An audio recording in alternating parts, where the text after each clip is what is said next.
Ryan Coogler, o diretor de Pantera Negra, o diretor de Creed, Nascido para Matar, que é um filme de boxe que eu adoro, com o Michael B. Jordan, agora se une novamente ao Michael B. Jordan, mas dessa vez para trazer um filme de terror, um filme que na verdade mistura o horror e a ação, para dar essa nova visão do diretor para o cinema de horror. Mas antes de continuar, caso você seja novo por aqui, eu te peço para você se inscrever e clicar no like, porque isso acaba fazendo com que esse vídeo chegue a cada vez mais pessoas e ajudando o meu trabalho também. Então clica no like, se inscreve, porque agora a gente vai para a sinopse e crítica de Pecadores. Na década de 1930, quando a segregação racial ainda era uma realidade principalmente no sul dos Estados Unidos, dois irmãos gêmeos, interpretados pelo Michael B. Jordan, retornam à cidade natal depois de passar uma temporada conturbada em Chicago. Eles têm esse estilo meio gangster, eles pretendem montar um salão de festas na pequena cidade, mas eles não sabem que um mal maior está esperando eles nessa cidadezinha pequena. E aqui eu vou me limitar a isso, por mais que o trailer, alguns dos trailers, acabe revelando com mais detalhes o mal que vai perseguir essas pessoas, eu acho que uma das coisas bacanas de Pecadores é você ir descobrindo por conta própria, à medida que o filme se desenrola, sobre o que é que o filme se trata. Existe uma relação muito curiosa do filme com a música, com a arte pela música. A mitologia do filme, dentro do filme, diz que essa música pode servir tanto para libertação, mas também pode trazer o mal. Partindo desse princípio e levando em consideração que a gente está aqui no sul dos Estados Unidos, a presença do blues vai ser de suma importância aqui na narrativa,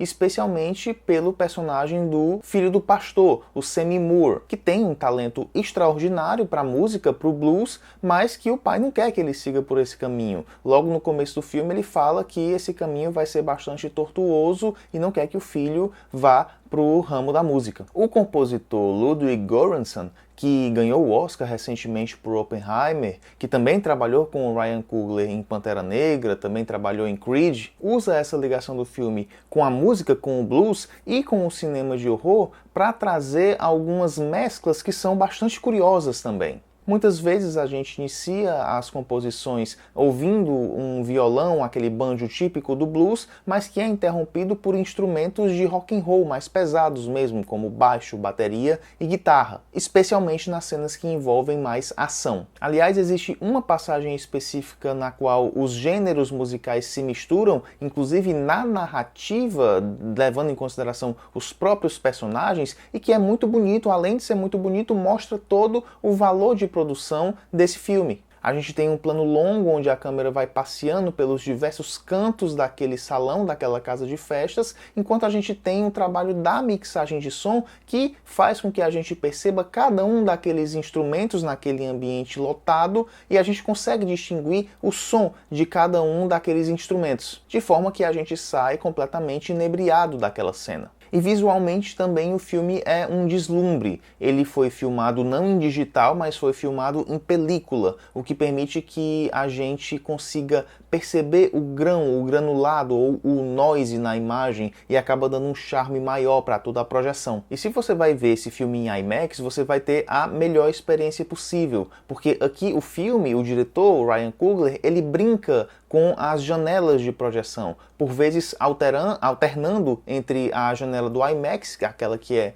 um pouco mais quadrada, e a janela do 2,76:1, aquela que é mais wide mesmo. Às vezes são longos períodos em um ou em outro formato, e às vezes é só um flash, a gente está acompanhando uma passagem naquele formato mais estreito, mais widescreen, que seria o 2,76:1, e tem um corte para o céu no formato IMAX. E é curioso a gente perceber que essa alternância também pode muito bem ser utilizada com fins narrativos. O Ryan Coogler, ele filma a mesma passagem em um formato IMAX e a mesma passagem em um formato 2,76:1, sendo que numa delas o crucifixo que a gente via em uma não aparece na outra. O que indica que a direção ela não queria fazer essa alternância apenas por charme, apenas por uma questão vazia, mas também por questões narrativas. Então, além de ser muito impactante a gente perceber essas trocas na janela de projeção, ainda tem essa função. E por falar em narrativa, o roteiro de Pecadores é curioso que ele traz sempre diálogos bastante provocadores entre os personagens, todos tendo como centro os irmãos interpretados pelo Michael B. Jordan, seja uma provocação entre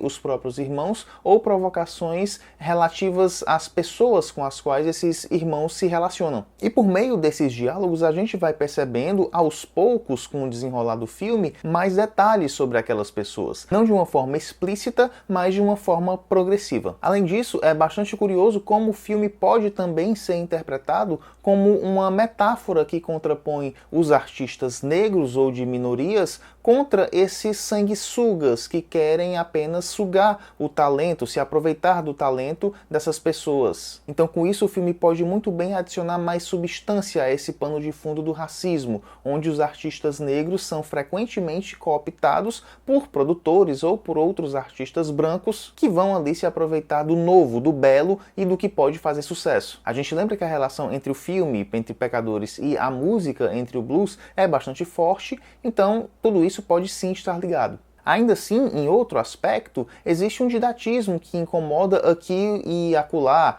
como na passagem da narração que se repete no início e no meio do filme, ou então a passagem de um personagem que morreu e que é importante para um dos irmãos, que a gente tem um flashback, quando a gente tinha acabado de ver essa passagem que é repetida. É como se o filme não confiasse na capacidade do espectador de lembrar daquilo que a gente acabou de ver. A gente está no meio do filme de 2 horas e 17 minutos, a gente está com 1 hora de filme e a gente repete a narração que foi e que abriu o filme. Essa preferência por martelar, por deixar tudo aquilo excessivamente claro, não me agrada tanto. Apesar dessas pequenas falhas, é inegável que o filme se aproveita muito bem das regras clássicas, inclusive do nicho de horror ao qual o filme pertence, como a entrada dos vilões nos locais, por exemplo. E usa isso, inclusive, para a construção da tensão, que é escalada pouco a pouco e de forma bastante competente. E essa competência é fruto de uma construção sólida da base daqueles personagens durante toda uma primeira metade do filme. A gente entende a relação